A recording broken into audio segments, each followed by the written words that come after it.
it's working. Hello. Hello. Thank you, Barry.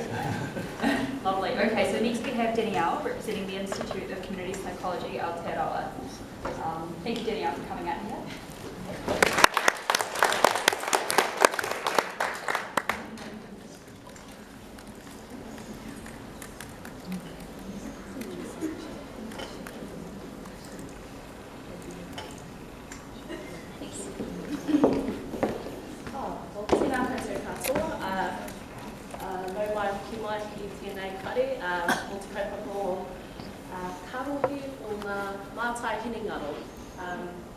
So, ko waio, ko Danielle Diamond tō kuingoa, he uri a hau no mapui o ko kaitai. Yeah, tēnā tātou katoa.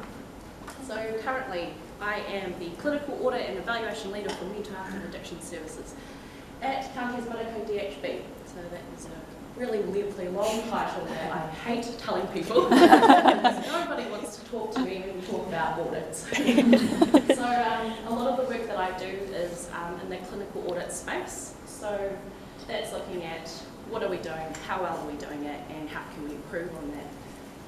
There's the other second half of my role is evaluation. So I've just started with the DHB end of January, and there hasn't been much evaluation, but I'm really excited when that opportunity does present itself. So what does that mean as a community psychologist? Because as you've heard tonight, there's quite a lot of clinical psychologists, educational counselling, of course criminal, and DHBs and mental health specifically. So what I do as a community psychologist is that under the community psychology program, they teach you to utilise the values and principles of community psychology, which is that everyday human instinct basic stuff about connecting with people, making sure that we are partnering with people. Are we including the service user's perspective in the work that we're doing? So it's a real privilege for me to be able to work in a space like this and kind of just advocating and remind people that what about the larger community? We're all part of the community. No person is an island. So that's kind of a crash course of community psychology. We look at that broader societal level and of what we do. Ecological approach. Kia ora. Oh geez, sorry.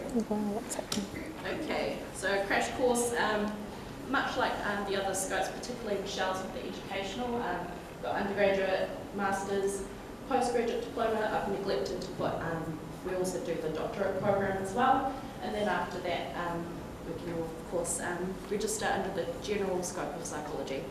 But we all call ourselves community psychologists.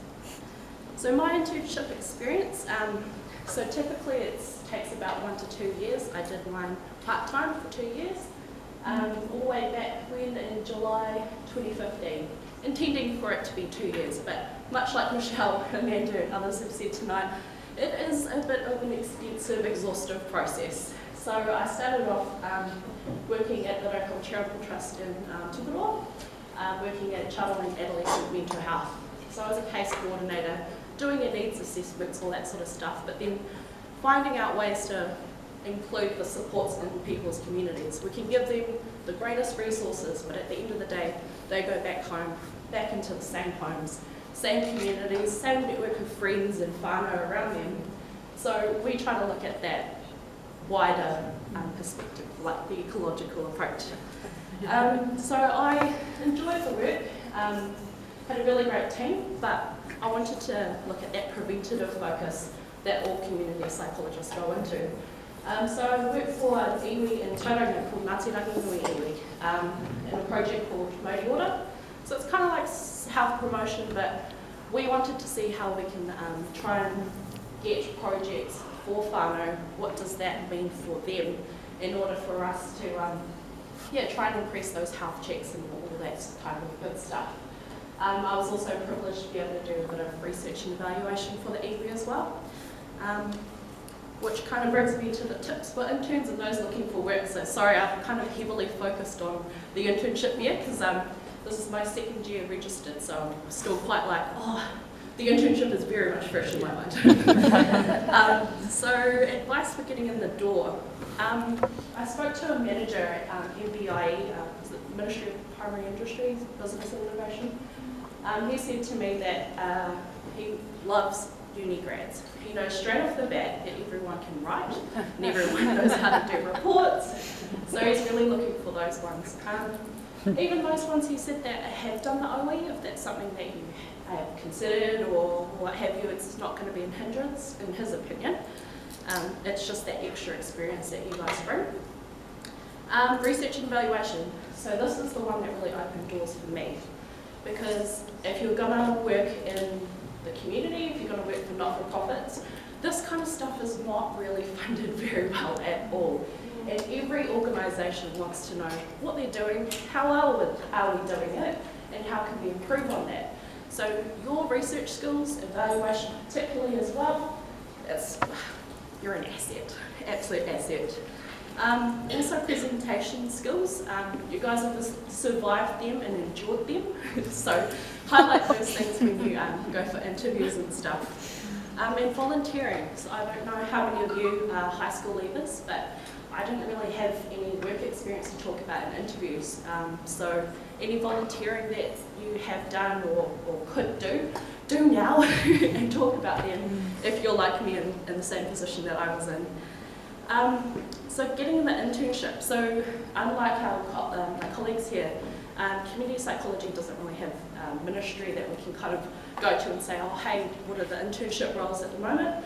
What we do is we look out at the many jobs that are being advertised at the moment. We kind of say, oh yeah, that could work. And then we have to approach the organisation and say, hey look, we would really like to do the internship with you for your organisation. So one key piece of learning for me was that I didn't highlight that early enough. So if this is something that you would like to do, make sure you talk about that because it is an asset. You are unlike any other employee because you will be bringing in your commitment to professional development. You are a reflective practitioner and you're resourceful because it's expensive accessing journal articles out in the community. So use these things. It's really, really, yeah, it's an asset. Then quickly, like Michelle and Amanda have talked about during the internship, utilise your support crew. If someone's offered to babysit the kids, take them up on that, do that sort of stuff. The interns are the only other people that know what you're going through, so stick to them if you need to and use them as a soundboard, self-care, and networking. That's something else I didn't do nearly enough of. You never know when you're going to meet that person down the road or if there's some jobs going in their place of employment. Network. So, community psychologists are everywhere. We're in environment, Kiwi, policy making, social services, health, disability, justice, and education. And we can hold, so we don't typically, we don't go into roles that are community psychologist roles, much like the other scopes. What we do is we identify ourselves as well as being managers, engagement advisors, facilitators, leaders, coordinators, across a many different scope of practice. So population health, policy, strategic planning, and mental health like myself. So yeah, that brings me to the conclusion of my presentation. Thanks very much for having me.